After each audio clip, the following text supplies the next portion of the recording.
নমস্কার, আপনারা দেখছেন গ্রাউন্ড জিরো মিডিয়া। আর এবার যে খবরটার উপর নজর রাখবো সেটা হলো আজ বাদল অধিবেশনের শেষ দিনে সংসদে এমন কিছু ঘটলো যা গত 12 বছরে হয়তো দেখা যায়নি।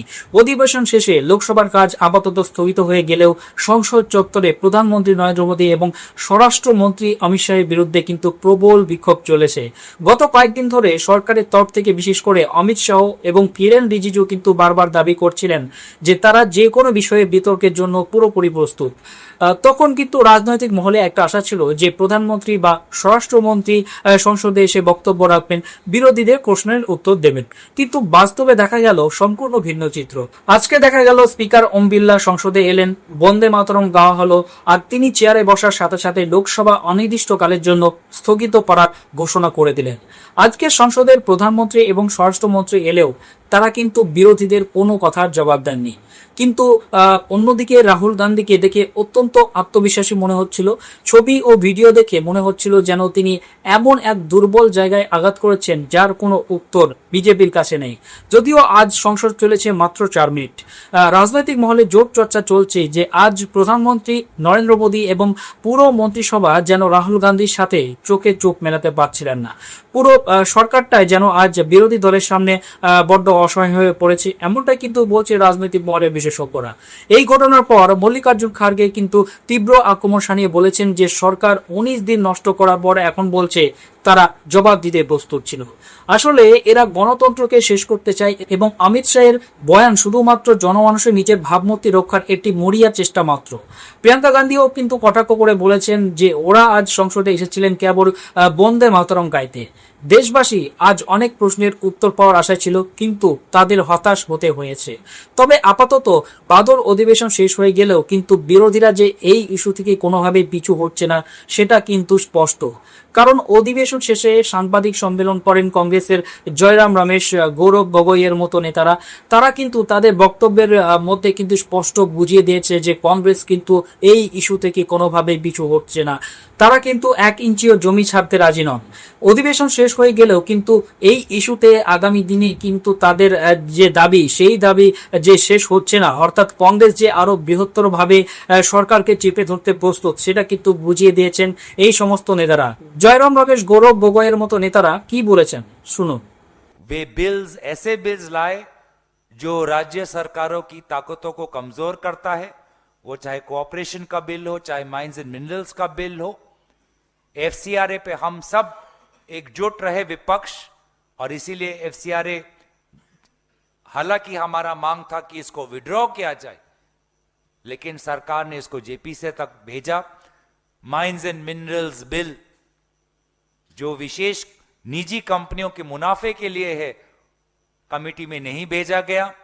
नेशनल कोऑपरेशन पे जो बिल था, जो राज्य के स्टेट कोऑपरेटिव्स को धीरे धीरे कमजोर करता है, उसको कमेटी में नहीं भेजा गया। तो सरकार पूरी के पूरी तरीके से इस सत्र में बैकफुट में दिखाई दी। विपक्षी दलों में एक नई ऊर्जा और एकता हमें दिखाई दी। हम सारे विपक्षी दलों के नेताओं को धन्यवाद देते हैं कि इन्होंने जो सहयोग दिया और हम सब में एक संतुलन हमें दिखाई दिया। हम विपक्षी दलों के नेताओं को भी हम धन्यवाद देते हैं। और अंत तक हमारी मांग, जिसके कारण सरकार पीछे हटती हुई दिखाई दी, वो ये थी कि गृह मंत्री बयान दीजिए और चंदा चोरी पर डिबेट शुरू कीजिए। बयान नहीं देना चाहते थे, चंदा चोरी, राम मंदिर के ट्रस्ट के भ्रष्टाचार पर चर्चा नहीं चाहते थे, और इसीलिए सदन से भागते हुए नजर आई इस बार भाजपा की नेतृत्व। कई सत्र देखे हैं, लेकिन कभी भी सत्ताधारी सरकार को इतनी डरी हुई और सहमी हुई पूरे सत्र के दौरान नहीं देखा है। और शायद पहली बार हमने इस सत्र में देखा जिसमें प्रधानमंत्री मोदी जी, गृह मंत्री अमित शाह जी संपूर्ण रूप से सदन की कार्रवाई से परे थे और अनुपस्थित थे। सदन के पहले की शुरुआत में हमने सरकार को जताया कि ये सत्र बहुत ही महत्वपूर्ण है। बहुत से महत्वपूर्ण विषय हम इस सत्र में उठाना चाहते हैं, जैसे कि सबसे पहले नीट परीक्षा में जो भ्रष्टाचारी हुई, दूसरा अयोध्या राम मंदिर के ट्रस्ट में जो चंदा चोरी हुई, तीसरा जो एथेनॉल के मामले में मिलावटी हो रही है, चौथा जो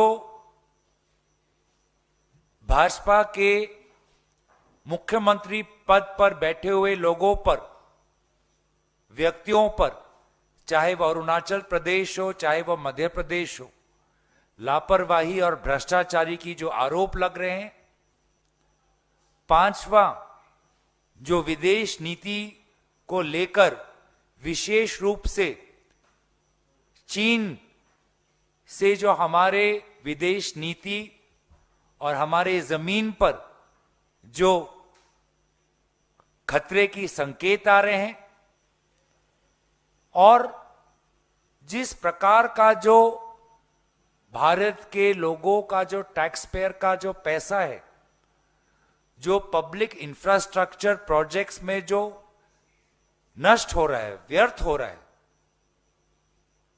कहीं हाईवे गिर रहे नहीं, कहीं हाईवे में हम देख रहे हैं कि क्वालिटी में बहुत वहां पर बड़े बड़े प्रश्न हैं, एक्सप्रेसवे में, फ्लाईओवर में, एयरपोर्ट में, ये सारे जो पब्लिक इंफ्रास्ट्रक्चर जो प्रोजेक्ट्स हो रहे हैं, कहीं ना कहीं जिस प्रकार से भ्रष्टाचार वहां पे हो रहा है, जिसके कारण करोड़ों पैसे भारत के जनता का वहां पर व्यर्थ हो रहा है।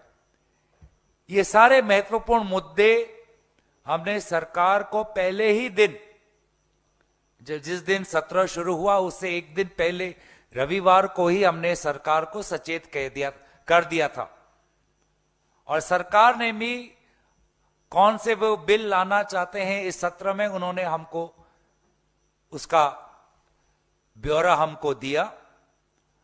और हमने पहले दिन से ही कहा कि सरकार की जहां पर बिल्स की बात है, विपक्ष एक सकारात्मक भूमिका अपनाएगा, लेकिन हमारे जो ये विषय हैं, इन विषयों को आप लीजिए।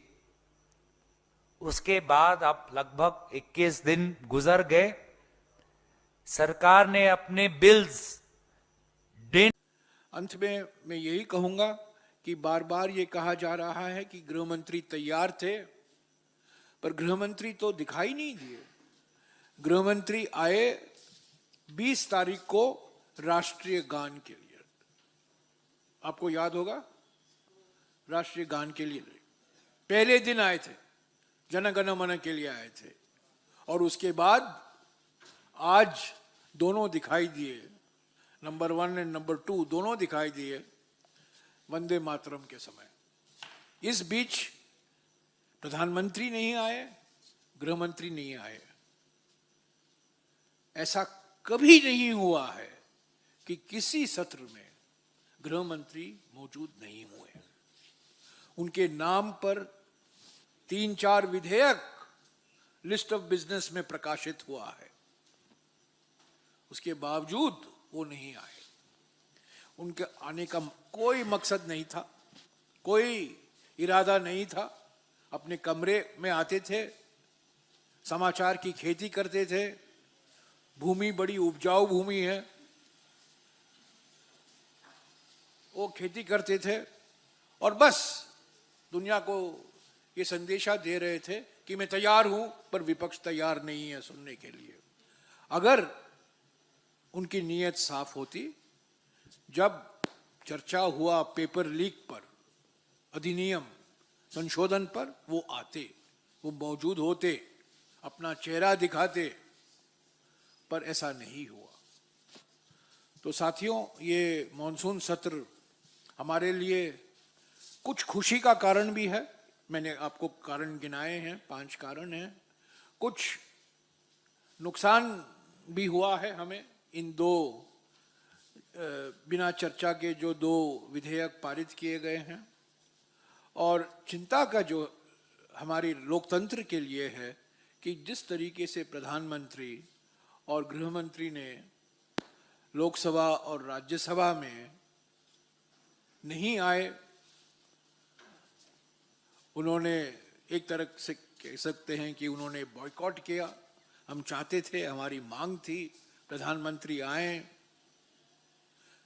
और कुछ बयान दें। 5 फरवरी 2020 को, मैं आपको डेट याद दिला देता हूं, फरवरी 5, 2020 प्रधानमंत्री ने एक लंबे भाषण में लोकसभा में बड़े गर्व से कहा और श्रेय लिया कि उन्होंने एक ट्रस्ट का गठन किया है अयोध्या में, और उस ट्रस्ट को लेकर कुछ सवाल उठ रहे हैं और हमें कहा गया कि ये तो राज्य का विषय है, इस पर पार्लियामेंट में कैसे चर्चा हो सकता है।